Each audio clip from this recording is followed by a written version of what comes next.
Boa noite, muito boa noite, está começando o Tá Na Hora Vale comigo, Vinícius Valverde, muito obrigado por sua companhia, muito obrigado pela imensa audiência. Vamos juntos até mais ou menos às 19 horas e 20 minutos, por aqui falando das principais notícias da nossa região. Você participa pelo 997-524005, 997-524005, 997-524005. Este é o WhatsApp através do qual nós podemos nos falar, ok?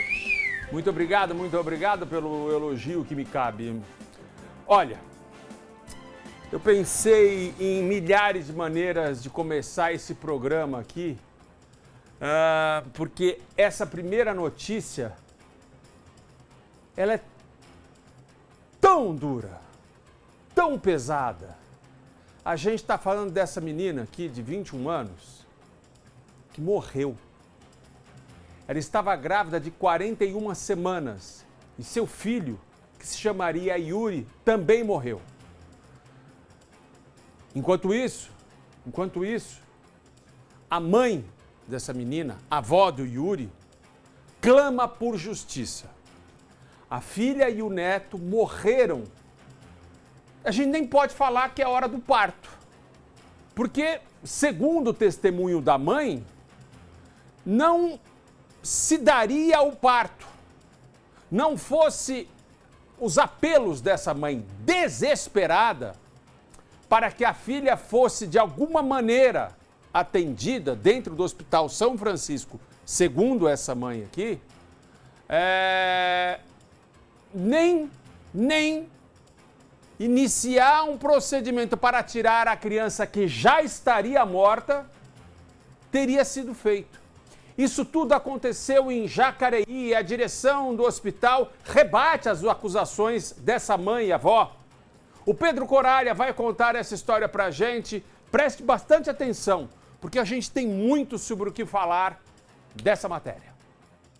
As roupinhas do bebê ficarão como recordação para a Lucimari. Há 4 dias ela perdeu o netinho e a filha de 21 anos durante o parto. Ela acusa o hospital de negligência médica. Na sexta-noite, era por volta das 5h30, 5h40 da noite, ela falou que estava com desconforto no quadril, né, um pouco de dor nas costas e queria ir para o hospital. Eu falei, então tá bom, eu vou só arrumar as coisas aqui, esperar seu irmão chegar e ele te leva de carro. Como ela estava sentindo muita dor, foi tomar um banho e não conseguiu, travou as pernas, a gente chamou o SAMU e fomos com ela de SAMU para o São Francisco. Chegando lá no SAMU, eu fiquei no atendimento ali na frente, fazendo a ficha dela de internação e ela foi passar em consulta lá dentro, né? Quando eu terminei a ficha, o médico pediu para mim entrar, né, para falar comigo. Aí chamou, me falou que a Agatha não tinha dilatação nenhuma, estava com um início, um dedo de dilatação, mas era muito pouco ainda. O colo do útero estava fechado, só que ele não estava vindo os batimentos cardíacos do bebê, né? Que ia encaminhar ela para um cardiotopo para averiguar. Né, colocou a gente numa salinha de espera ali, ela com muita dor, e a gente ficou aguardando o cardiotopo. Só que a Agatha estava com muita dor, estava já pálida, amarela, e ela acabou passando mal, tendo náusea e vomitando, e eu comecei a entrar em desespero, comecei a gritar mesmo, pedir socorro, com desespero. O médico veio e falou assim para a enfermeira assim, já conseguiu fazer o cardiotopo? Ela falou, não fiz ainda, doutor. Ele falou, então vamos ver, tentaram colocar, né, para ouvir, não, a Agatha não estava mais respondendo, estava muito fraca. Não foi feito o cardiotopo, não deu para ouvir o coração do bebê. Ele pediu uma ultrassom, né? Leva para ultrassom. Aí ela falou, eu vou chamar na clínica a doutora para fazer ultrassom. Foi mais uma demora. Chegando lá na ultrassom, o bebê já estava em óbito, né? Aí ela se desesperou, a gente voltou para esse quarto, né, de espera ali mesmo na emergência, quando a Agatha passou mal novamente, né? Teve quase um breve desmaio, né? Perdendo sinais, já muito fraca, amarela. Eu pedi para a enfermeira, falei, chama o médico, pelo amor de Deus, minha filha está morrendo. Ela, calma, mãe, não é assim mesmo, chama o médico. Aí ele veio todo ignorante, porque é um médico muito grosso, muito ignorante, tratou a gente muito mal. Falou para a Agatha que não era o primeiro filho, que ela já sabia como eram as dores, que, tipo, achando que era uma frescura, né? E aí, a hora que eu falei para ele, doutor, eu acho que a minha filha está com descolamento de placenta, ela deve estar com uma hemorragia.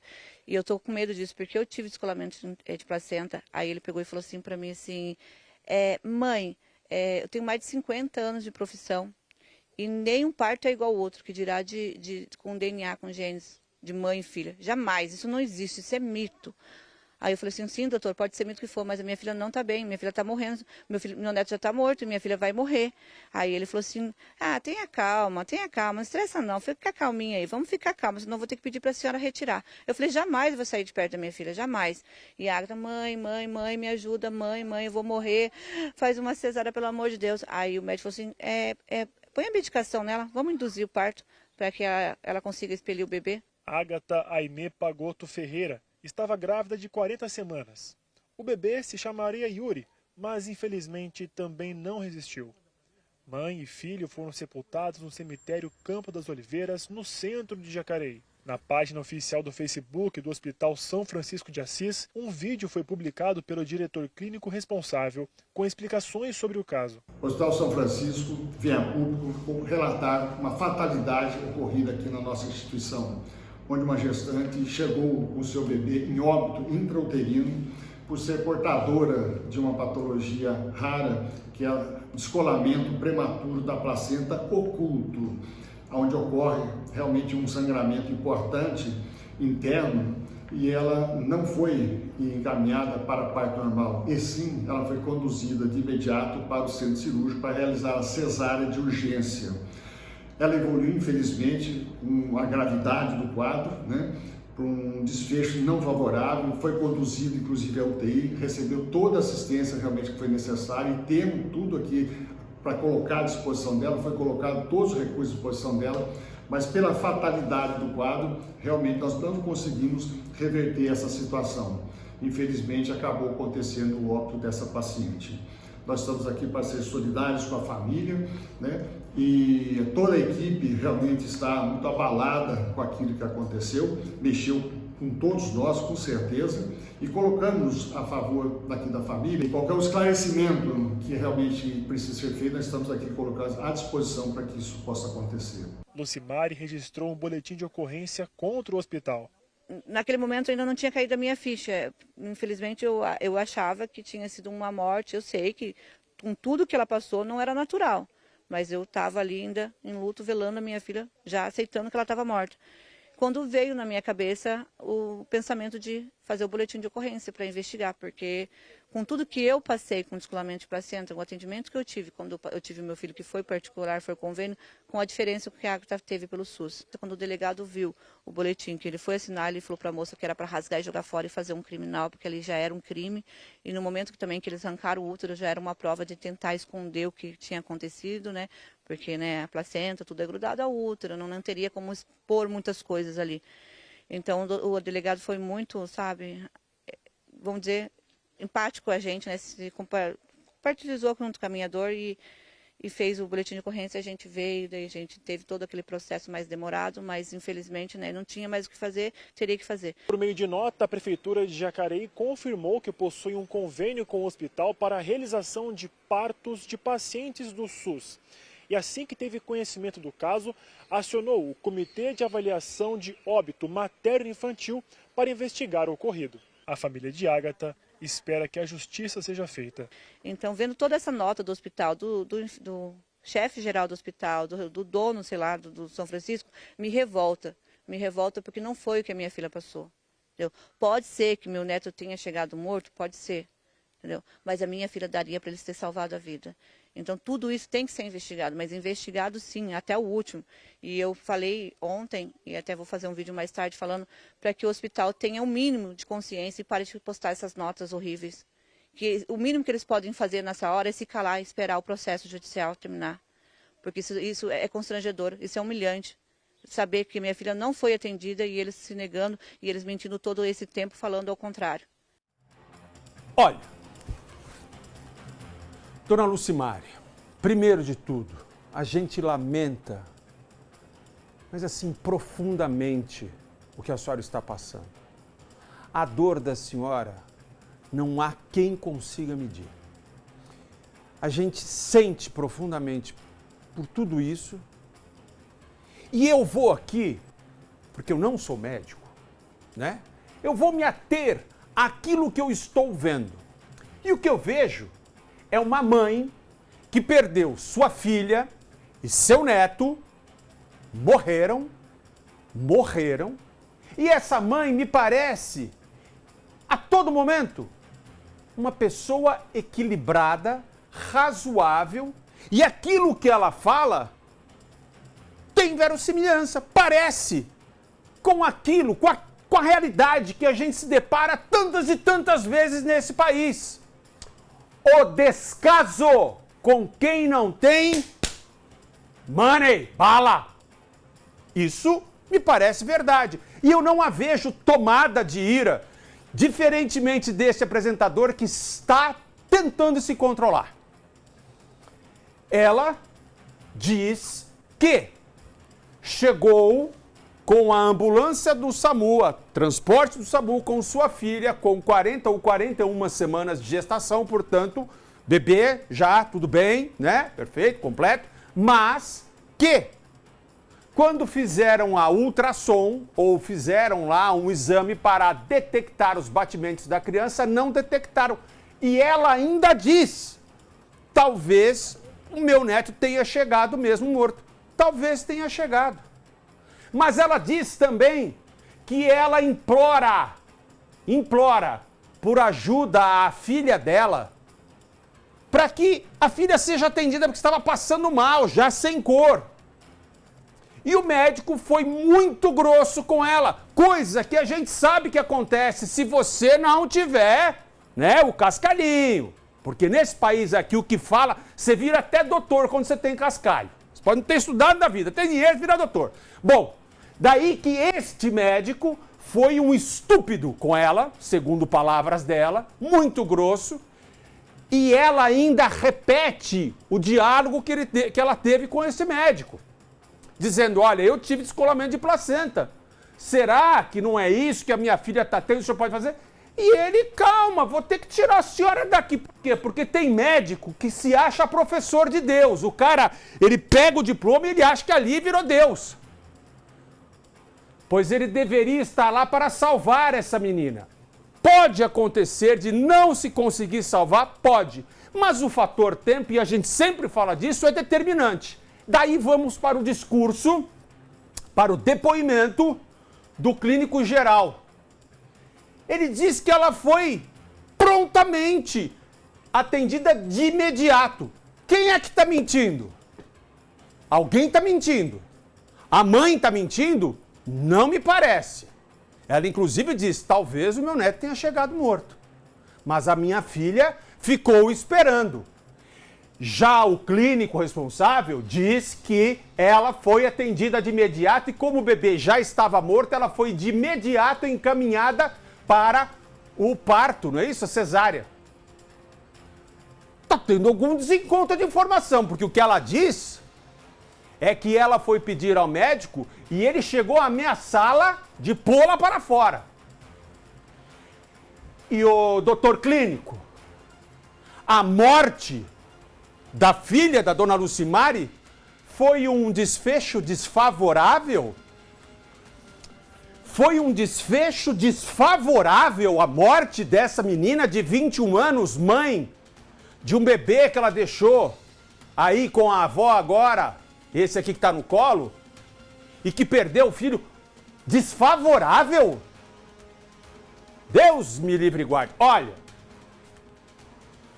alguém está mentindo nisso aí. E como disse a dona Lucimari, ele que pelo menos se cale e não fique me constrangendo, dizendo o que não aconteceu e espere a investigação, porque ela também diz que foi retirado o útero da filha dela. Se o bebê já estava morto, se a menina morreu, por que tiraram o útero? Ah, Vinícius, tiraram o útero porque tiraram antes da menina morrer. Bom, de novo, não sou médico, vou calar minha boca. Mas parece-me que sobre tratar pessoas, vocês estão precisando de alguma ajuda, no mínimo de comunicação. Ou a dona Lucimari veio aqui mentir no dia que ela enterrou a mãe, no dia que ela enterrou a filha e o neto dela. Ela está mentindo. Ela não me parece tomada de ira ou de qualquer outro sentimento que a levasse a mentir. Já considerar a morte de uma menina de 21 anos saudável, considerar um evento, um desfecho desfavorável, Isso me parece bastante desequilibrado. Para dizer o mínimo, eu queria ver se fosse a sua filha morta e você diria, foi um desfecho desfavorável, vamos ali fumar um cigarro. Tenha dó. O que é isso? Que absurdo é esse, gente? Onde é que nós estamos? A gente está normalizando morte aqui nesse país, pô. E eu me recuso a fazer isso, desculpa, eu não vou admitir isso. E veja, tantos e tantos casos podem acontecer. De novo, voltando para o discurso do clínico. Ela chegou aqui com uma condição rara de um descolamento de placenta oculto. A mãe chegou a dizer para o médico, eu tive descolamento de placenta, será que ela não está tendo isso? E ela tomou um cala-boca, tomou um passa para lá, Cláudia. Eu tenho 50 anos de médico, eu sou professor de Deus, só faltou ele falar. Senta lá, Cláudia. Gente, como assim? Onde é que isso aqui vai parar? É um absurdo o que aconteceu em Jacareí. É um absurdo. É inaceitável, inadmissível. E que ainda se ocupe em vir falar a público rapidamente. Por que não atenderam tão rapidamente a menina? Para vir falar, estão sendo rápidos. Mas aí para dizer isso, foi um desfecho desfavorável. Que coisa, que desfecho desfavorável. O quê? Qual foi o desfecho desfavorável? Morreu a mãe e a filha. A mãe e o filho, você vê que coisa? Chegou aqui com uma condição rara, um descolamento de placenta oculto. Mas a mãe falou, no meio da demora toda, eu tive descolamento de placenta, eu acho que a filha está tendo isso. A senhora cala a boca, a senhora fica quieta aí, que eu sou médico, vou ter que pôr a senhora para fora, hein? Vê se no Einstein acontece isso. Vê se no Sírio-Libanês acontece isso. Agora, a gente quer saber a posição do Conselho Regional de Medicina. Porque se foi identificado esse problema nessa menina, essa condição rara, como está sendo dito, por que raios demoraram tanto para agir? E de novo, gente, eu estou muito mais alterado do que a dona Lucimari. E ela não me parece nem um pouco, louca, maluca, que agora perdi minha filha. Eu vou falar, não, pelo contrário, ela está no equilíbrio aqui, ó. Ela falou na Vanguarda hoje, mais cedo eu vi, ela falou aqui pra gente no mesmo equilíbrio.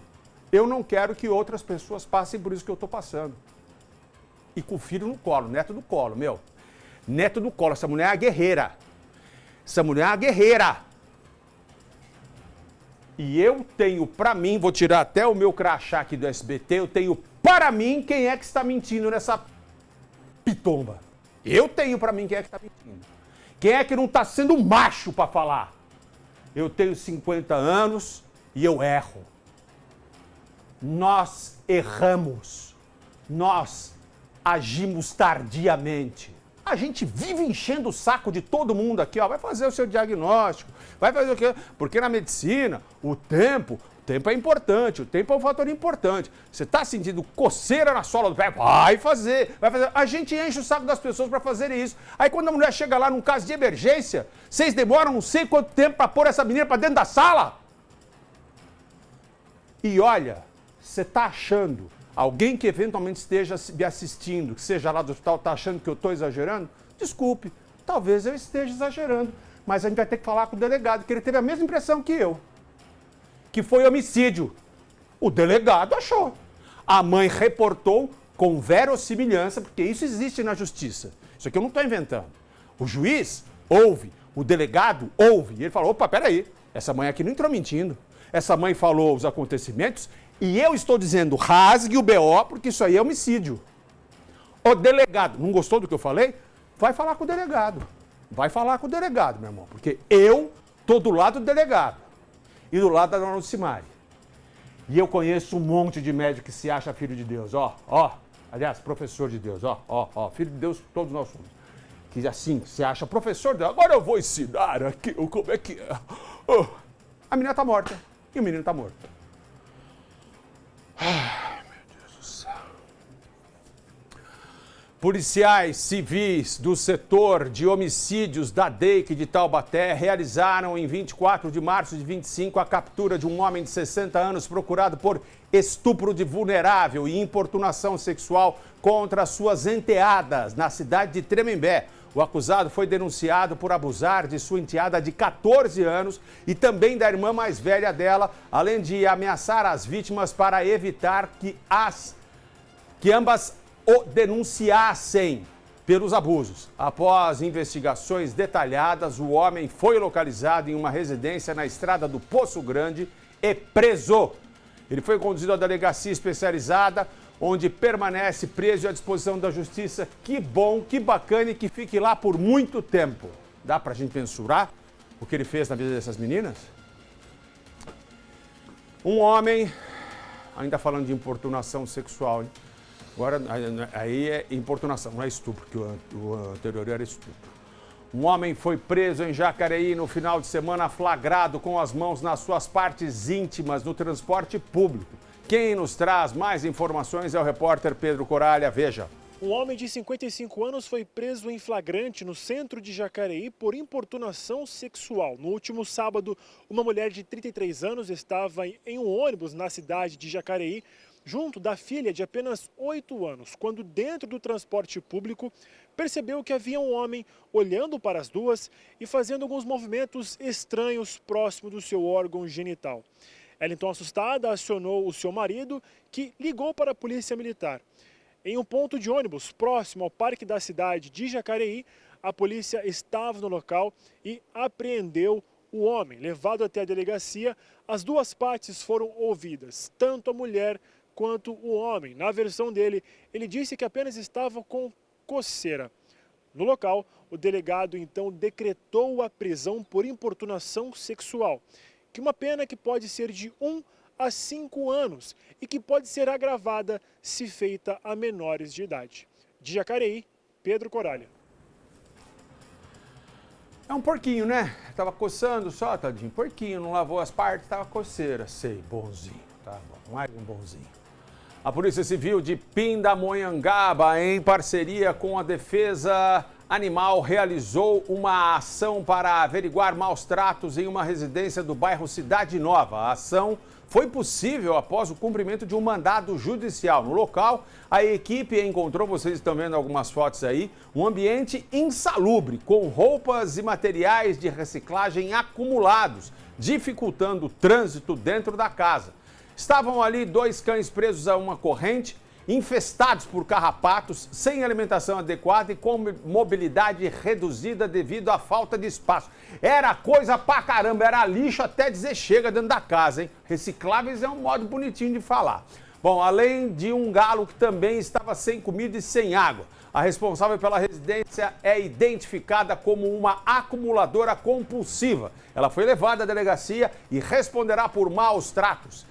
A guarda dos animais foi retirada dela e eles foram encaminhados aos CEPATAS para cuidados veterinários. A Polícia Militar Ambiental aplicou à mulher uma multa de R$3 mil por animal apreendido. A ação também contou com o apoio de diversos setores municipais que foram acionados para darem suporte psicossocial à moradora. Ela está precisando de muita ajuda, mas o que ela estava fazendo com os animais é sacanagem, não tem outro nome. Desculpe o termo, desculpe o meu francês, mas é verdade. Além do cheiro, deve estar um cheiro lá, que benza a Deus. E olha aí, a Polícia Militar Ambiental apreendeu 794 quilos de palmito comercializado irregularmente no litoral norte de São Paulo durante a operação realizada em supermercados em São Sebastião, Caraguatatuba e Ubatuba. Isso aconteceu no dia 24 de março, mais conhecido como ontem. Entre os produtos apreendidos estavam 560 quilos de palmito jussara, uma espécie ameaçada de extinção, e 234 quilos de palmito pupunha, que também não tinha a devida documentação ambiental. A operação resultou em uma multa de R$ 168.240. E olha, fica um alerta sobre os riscos ambientais, de saúde pública, com a possibilidade, inclusive, de contaminação por botulismo, que é causada pela falta do controle sanitário. O caso foi registrado na Delegacia Central de Caraguatatuba e as autoridades ambientais seguem com a fiscalização. Volta para cá, vamos tentar resumir isso aqui, né? Que é o seguinte, isso aqui, ó, é um palmito que foi posto ali nos vidros, foi envasado e tal, e foi levado para vender em supermercados de Ubatuba, São Sebastião, Caraguatatuba. A polícia foi lá e deu uma batida e viu que isso aqui estava tudo irregular. Aí você fala assim, nossa, Vinícius, acontece que isso aqui pode conter bactérias, como por exemplo aquela que o pessoal usa. Sabe a Botox? Sabe Botox? O pessoal usa Botox, então, que é uma bactéria, não é isso? Não é a bactéria exatamente, mas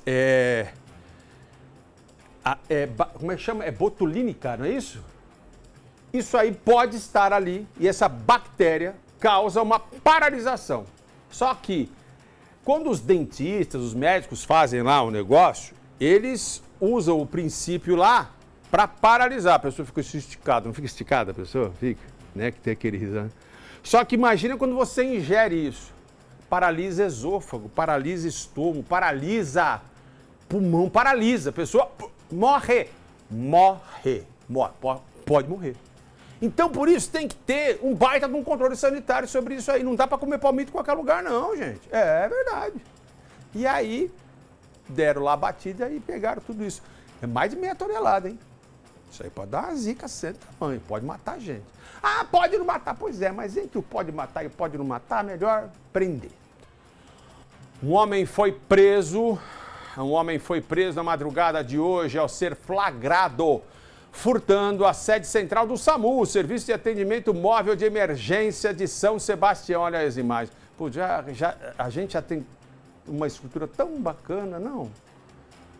Tudo que é público é tão bom. Olha aí, a ação foi registrada pelas câmeras do Centro de Operações Integradas, o COI. O monitoramento percebeu que havia movimentação anormal no almoxarifado do SAMU, que também é equipado com sensores de presença.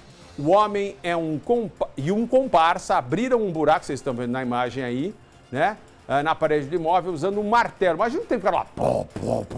Policiais militares foram acionados e prenderam o criminoso de 52 anos que vive em situação de rua e agora, pasmem, ele tem cerca de 40 processos por furto, tráfico de drogas. Esse cara, ele acredita em algum tipo de penalidade?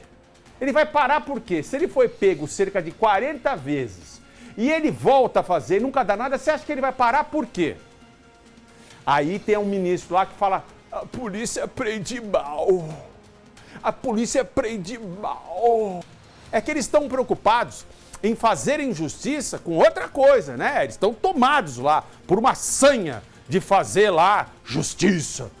E aí tem cara com 40 processos de furto, droga, e que está solto apontando por aí. Bom, o comparsa conseguiu fugir, Simandovski, OTP, o comparsa conseguiu fugir levando uma máquina lavadora de alta pressão.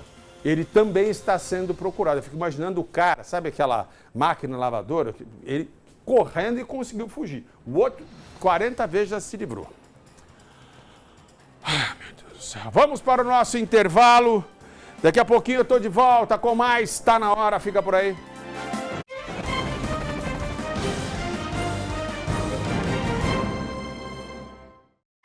Você está assistindo Tá na Hora Vale. Oferecimento: leite é pasteurizado e pasteurizado é Cooper.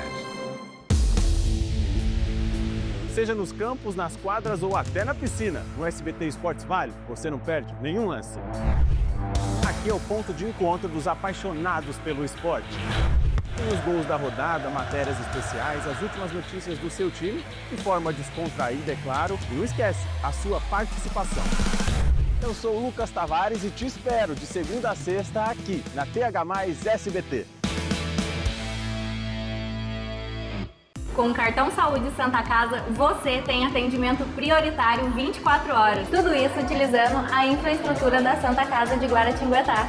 Adquira já o cartão Saúde Santa Casa. Muito mais benefícios para você e para sua família. Ah lá, que legal. A paródia do Rafinha, 10 milhões de visualizações. Eu queria uma campanha contra a dengue assim. Zé, Deixa comigo. Vamos engajar esse negócio, gente? Vou limpar minha casinha e a água parada. Lá não é possível, meu dengue se espalha, então espalhe o vídeo. A dengue é um problema de todos. Faça a sua parte e cobre o seu vizinho. Cê cuida aí, eu cuido aqui, da dengue ao fim. Ele tinha uma preocupação com o Brasil, de que o país se forma com a educação das crianças. E desse sonho nasce o Instituto Ayrton Senna. Nesses 30 anos, foram mais de 36 milhões de atendimentos a crianças e jovens em mais de 3.000 cidades do Brasil. Instituto Ayrton Senna, transformando vidas através da educação.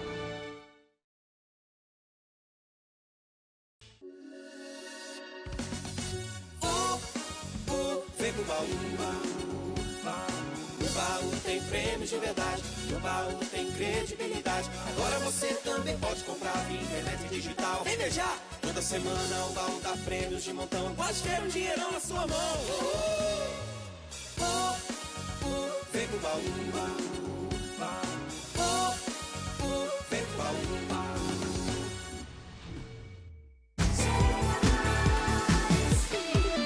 Fala, chega mais vale! Aqui na nossa sala você encontra muita alegria, diversão e informação. Nós estamos aqui para te manter muito bem informado e conectado. Então sinta-se à vontade e seja a nossa companhia de segunda a sexta a partir da 1 da tarde aqui na TH Mais SBT Vale. Da nossa família pra sua família, chega mais vale!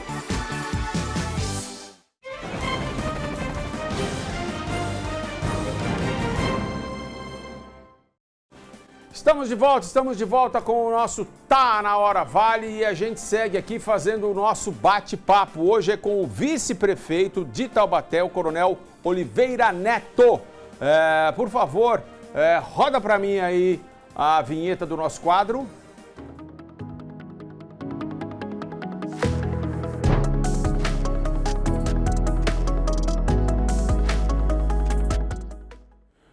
Coronel, obrigado. Boa noite. Muito obrigado por estar aqui com a gente. Eu que agradeço o convite e a oportunidade de conversar com todos os seus espectadores. O senhor sabe que a gente ali na entrada, o senhor falou, nossa, Vinícius, hoje você tá bravo, eu tava pegando no pé ali e eu tava dizendo pro senhor, a gente tem que se impor, de alguma maneira, tem que perguntar, tem que se indignar. E eu sei que a situação em Taubaté também não é brincadeira. O senhor chegou lá agora, né, como vice-prefeito, qual está sendo o maior desafio lá? Bom, o maior desafio hoje, primeiro é a dívida que foi deixada. Né? Nós herdamos uma dívida de mais ou menos R$1 bilhão. Isso daí faz com que a gente tenha muitas limitações. Né? Com dinheiro em caixa, fica muito mais fácil de administrar. Agora, tendo que cortar despesas, às vezes despesas importantes para a população, acaba ficando, vamos dizer assim, que a gente tem que usar muito mais criatividade para apresentar um serviço adequado, porque a população precisa e merece o melhor que a gente possa dar. Mas as limitações financeiras acabam atrapalhando bastante, então a gente tem que fazer o melhor possível para que a gente consiga sanar essa situação financeira do município e a gente consiga fazer mais evolução, porque Taubaté precisa crescer. Taubaté ficou muito tempo parado no tempo, a gente tem que evoluir, é uma cidade que praticamente estagnou nas últimas décadas, até podemos dizer. A gente vê até São José, deu uma evolução imensa e Taubaté ainda ficou parado. E a gente tem que fazer a cidade crescer de novo. Tem sempre essa comparação com São José, Coronel, exatamente porque de repente São José migra de uma não era sanatorial, mas enfim, tinha essa questão das pessoas virem para cá, se cuidar, tudo, e ela entra com uma vocação de indústria, né, em função da aviação, principalmente, mas Taubaté tinha uma vocação e uma importância muito grande na agricultura. Qual é o hiato aí que acontece, que fica paralisado, de repente, a cidade? E o que fazer para melhorar isso? A gente pode dizer que, possivelmente, eu sou de Taubaté, nasci lá, crescido lá, e a gente sempre teve essa rivalidade de Taubaté e São José, até no futebol, isso aconteceu até pouco tempo atrás. Né? Eu acredito que foram algumas decisões equivocadas no passado, de não fazer investimentos adequados na parte de infraestrutura, não dar o apoio aos empresários necessários. são decisões que a gente pretende melhorar agora com as novas gestões. Né? E aí que eu queria saber, como é que está sendo essa avaliação aí feita pelo senhor, pessoalmente mesmo, em relação à atuação do senhor e do prefeito, o Sérgio, né? Como é que está sendo administrar isso e mudar esse passado? Não, a primeira coisa, assim, ouvindo mais as pessoas e dando muito ênfase na infraestrutura da cidade. Né? Nós começamos uma obra agora que já estava vindo de planejamento, mas nunca saía, agora está saindo, por exemplo, de colocar saneamento básico no distrito industrial. Ou seja, as indústrias do distrito industrial do UNA lá em Taubaté não tinham saneamento básico. Isso daí, primeiro que impedia muitas indústrias de vir, porque não conseguiriam aprovação na CETESB e alguns órgãos ambientais, por não ter o saneamento básico. E segundo que às vezes dava um custo muito maior para a empresa, porque ela tinha que fazer a própria recolha de material dela e dar destino porque não tinha o saneamento. Agora nós estamos fazendo o saneamento, iniciou junto com a Sabesp, e vai beneficiar pelo menos 500 terrenos que possam ser futuras empresas vindo para a cidade. E aí vem dinheiro, né? E aí vem dinheiro e vem emprego para a população, que é mais importante. Aí. O senhor também é secretário de Serviços Públicos. Isso. E, bom, não é de hoje que Taubaté enfrenta, né, o problema com os buracos, pavimentação. A gente vive dizendo aqui, lá no Jardim Murisco, plantação de buraco, benza a Deus, né? E aí, como é que estão os planos para melhorar isso? Então, nós já estamos desenvolvendo duas licitações que estão para iniciar, de avenidas da cidade que a gente vai ter que refazer toda a parte de tubulação pluvial. O que acontece? Taubaté, a gente tem um plano de macrodrenagem que foi feito, tem 24 quilômetros dentro da cidade de um tubo chamado tubo ármico, que ele chama um tubo metálico, que tem 3,20 metros de diâmetro. Esse material foi feito na cidade, canalizou vários rios, vários córregos, há mais ou menos de 30 a 40 anos. E ele tinha uma validade de 15 anos para fazer manutenção e não foi feito. Né? E isso tem decorrido vários pontos de... Ele cede, simplesmente ele cede. Com o tempo ele cede e a gente tem que dar uma pronta resposta, porque também não dá para deixar, porque senão o buraco começa a aumentar. Né? Além do custo disso daí, tem toda a problemática das pessoas, das casas que são atingidas, né? Mas é um problema que nós vamos ter que enfrentar. Né? E vocês estão correndo atrás, literalmente, né? Porque vocês não estão conseguindo se antecipar ao problema. Como o senhor disse, a estrutura deveria durar ali, pelo menos em 15 anos tinha que ter sido feita uma manutenção e parece que não foi feita adequadamente. Isso. Oh, meu Deus. Bom, o senhor também é um profissional da área da segurança. Sim. E aí a gente quer saber como é que está o trabalho aí relacionado à segurança lá em Taubaté. Não, o primeiro ponto na segurança é a gente trabalhar a questão não só da segurança, mas dos moradores em situação de rua, que tem causado grande preocupação para a população. Então foi feito um comitê de enfrentamento isso, multidisciplinar, com a saúde, com a Secretaria de Desenvolvimento Social, com a Secretaria de Inclusão Social, da Segurança Pública e de Serviços Públicos. Então a gente está montando todos os dias uma força-tarefa em que visita todos os locais onde os moradores em situação de rua estão, para fazer o cadastramento adequado, para buscar tratamento para aqueles que precisam, para buscar apoio psicossocial para aqueles que precisam, para prender os que têm que ser presos, né, porque também tem bandido ali no meio, não são todos. Né? Tem gente que teve um revés na vida e está numa situação difícil que a gente precisa estender a mão e tentar ajudar, né? Ou buscando emprego, colocação no mercado de trabalho, uma moradia, nem que seja provisória, para que ele consiga se reerguer. Mas existem pessoas viciadas, existem outros fatores. Então a gente tem que primeiro separar o joio do trigo e dar o verdadeiro encaminhamento para cada um deles, para que a gente consiga fazer um enfrentamento adequado disso daí. Olha, aqui hoje no nosso Cidade em Foco, nós estamos recebendo o vice-prefeito de Taubaté, o Coronel Oliveira Neto. Isso. E, Coronel, o senhor estava falando sobre segurança e eu me lembrei de uma matéria que nós exibimos semana passada, ali na Praça do CTI, tá um problema danado de um bar lá, que inclusive tem tentado fechar as portas mais cedo, tudo, mas que fica uma aglomeração, um fluxo lá, com música muito alta, com imagens que a gente até colocou de gente armada. pessoal consumindo droga. Como é que faz para resolver isso rapidamente? Olha, rapidamente há uma dificuldade que é assim, às vezes você ataca um local específico e ele acaba simplesmente migrando de lugar. A gente tem que atacar a raiz, né? Isso daí se faz com inteligência policial, levantamento das pessoas que realmente estão causando o risco, estão vendendo droga ou estão armadas no local para que a gente ataque isso pela raiz, né? Porque senão, se a gente faz simplesmente um enfrentamento ali, ele acaba mudando o fluxo de local e a gente não resolve o problema da mesma forma, né? Esse levantamento está sendo feito, o monitoramento está sendo feito e eu acredito que resolver 100% em lugar nenhum conseguiu resolver do mundo, mas que a gente consiga dar uma resposta adequada para a população e que evite que isso daí se espalhe para a cidade também, né? Nem me fale. A gente também precisa falar sobre saúde, que é uma preocupação gigante dos taubatianos, né? Como é que vocês estão lidando lá com o HMUT, enfim, como é que vocês estão resolvendo lá a questão da saúde? Bom, primeiro a gente está fazendo vários multirões para antecipar. A gente tem uma fila muito grande de exames, até de pequenas cirurgias, que a gente está conseguindo iniciar agora e zerar até algumas filas de exame. No entanto, o problema ele vem de bastante tempo, falta recursos. O HMUT precisa efetivamente ampliar os seus serviços, precisa de financiamento de maior aporte de recursos, porque hoje o aporte de recursos ele é pequeno, né? A partir do momento que ele foi municipalizado, parte do recurso que viria não vem mais, ele é mantido pelo governo do estado, com uma pequena parte, e com a maior parte pelo município. Então, isso daí ele trouxe uma dificuldade muito grande para o desenvolvimento do hospital. Nós estamos buscando recursos junto ao governo federal e estadual para que a gente consiga ampliar os serviços e faça as reformas necessárias no hospital. Coronel, em relação à educação, a gente está abordando aqui de tudo. Já falamos de segurança, já falamos de infraestrutura, falamos de saúde. Sim. E em relação à educação?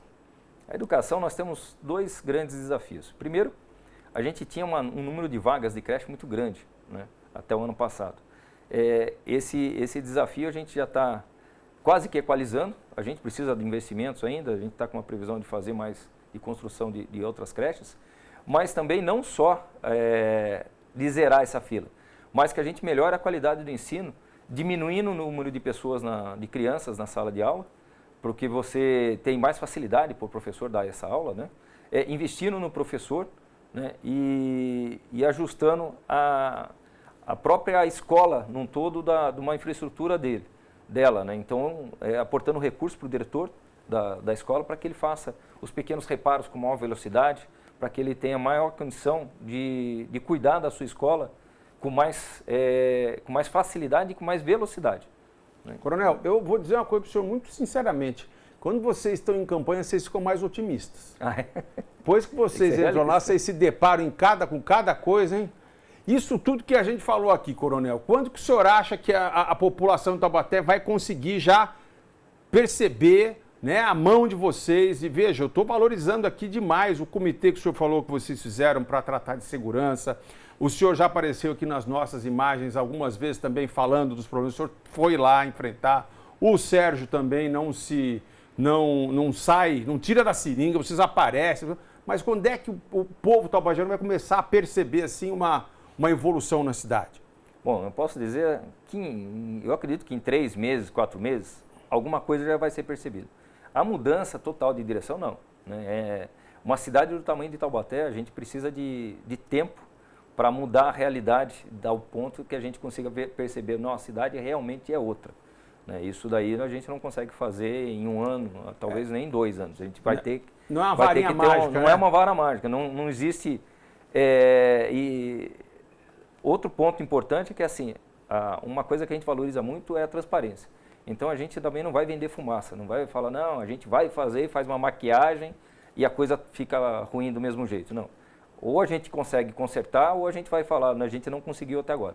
Né? Então a gente tem essa característica, a gente pretende que a gente consiga fazer o que tem que ser feito dentro da cidade e mostrar para a população e mostrar o que a gente não conseguiu. Falar, isso daqui até agora não deu, né? A gente não tinha recurso, ou a gente não conseguiu por alguma razão, mas a gente quer deixar isso bem claro para a população, porque a população, e eu não acredito não só de Taubaté, mas de qualquer lugar do Brasil, a gente não aguenta mais ser enganado. Pois é. Né? Tá na hora da gente começar a falar a verdade, falar tem coisa que a gente consegue, tem coisa que a gente não consegue. O prazo que a gente vai conseguir estabelecer, mas eu acredito realmente que em 2 anos a gente consiga ver bastante diferença na cidade. E eu estou na torcida. Coronel Oliveira Agradeço Neto. a oportunidade mais uma vez. Estamos aqui sempre de portas abertas para o senhor ou o Sérgio, quem queira vir falar aqui sobre Taubaté, é um prazer.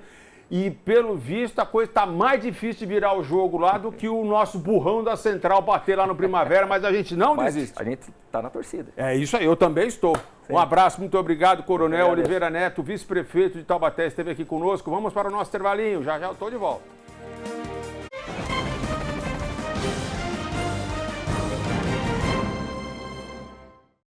Você está assistindo Tá na Hora Vale. Oferecimento: leite é pasteurizado e pasteurizado é Cooper. Você está precisando de ajuda e ninguém te escuta? Eu quero te escutar. Todo sábado, a 1h da tarde, A Voz da Gente, um programa que é a sua força, a sua esperança. Conta pra mim a sua história. A gente tem um encontro marcado todo sábado, a 1h da tarde, aqui na TH+ SBT. A Voz da Gente. Oferecimento: Amo Vacinas. A prevenção é a melhor opção. Aquários Open Mall. Tudo o que você precisa em um só lugar. Todo mundo fala que juntos somos mais fortes. Mas isso não é de hoje. A natureza nos ensina que a sabedoria para realizar está na união. A união pode mostrar o caminho certo. Se você tem um sonho, junte-se a outros com o mesmo desejo e juntos realizem.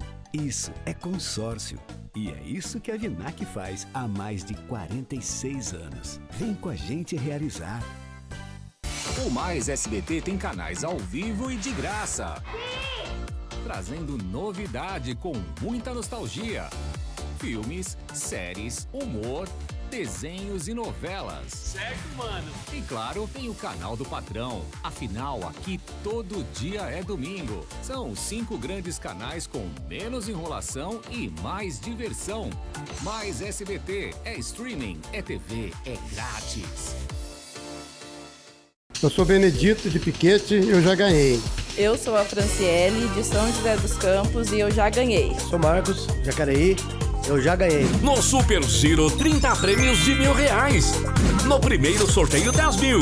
No segundo sorteio, 15 mil. No terceiro sorteio, 20 mil.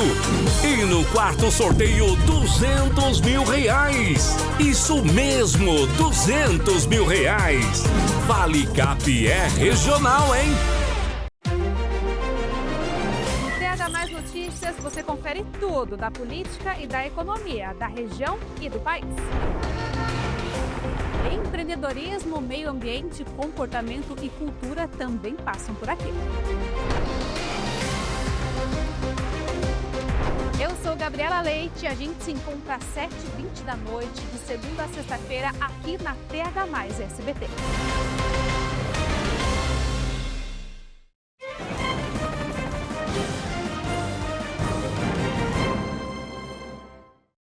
De volta por aqui com o nosso Tá Na Hora, agradecendo pela sua audiência, muito obrigado. Vinícius, olha aí, certa vez um atendimento lá no SUS, um médico estava passando pessoas mais novas que chegaram depois da minha mãe de 98 anos, eu reclamei, ele mandou chamar a polícia pra mim. Pois é, rapaz, eles sabem tudo, né? Sabem tudo. Mas aí quando morre alguém, é só um desfecho desfavorável. Rapaz, se é comigo, ia ser um desfecho favorável para mais gente lá, viu? Vinícius, esse médico esqueceu que ele está lidando com vida. Eles não sabem mais o que é isso, viu? Muitos não sabem. A vida não tem preço, a obrigação dele era largar todos os pacientes e cuidar dessa mãe. Doutor, como você pôde deitar a sua cama e dormir? Eles não estão nem aí. Parabéns, Vinícius, pelas suas palavras e consolo à mãe. Boa tarde, meu filho quase morreu também no Hospital São Francisco. Ele nasceu roxo porque eles largaram as mulheres, eles largam as mulheres lá. Olha aí. Vinícius, eles gostam de humilhar as pessoas mais humildes. Eu sou aqui de Pinda. Meu Deus do céu. Bom, tantas pessoas aqui nos escreveram, inclusive solidarizando com a dor da dona Lucimar. Eu não tenho nem palavra da dona Lucimar para dizer para a senhora. Nem tentar, eu só vou dizer que a senhora tem aqui as portas abertas para a gente continuar assim pedindo justiça pela morte da sua filha e do seu neto. E a gente vai seguir sempre buscando esclarecer. É isso que a gente quer. É para isso que a gente está aqui. Sabe, o vice-presidente falou, tá na hora de dar um basta nessas mercadorias que acontecem nesse país, que a gente não pode deixar continuar acontecendo. Contem com a gente. Fiquem com Deus, obrigado pela audiência. Se ele assim permitir, amanhã a gente está de volta, para desespero de muita gente.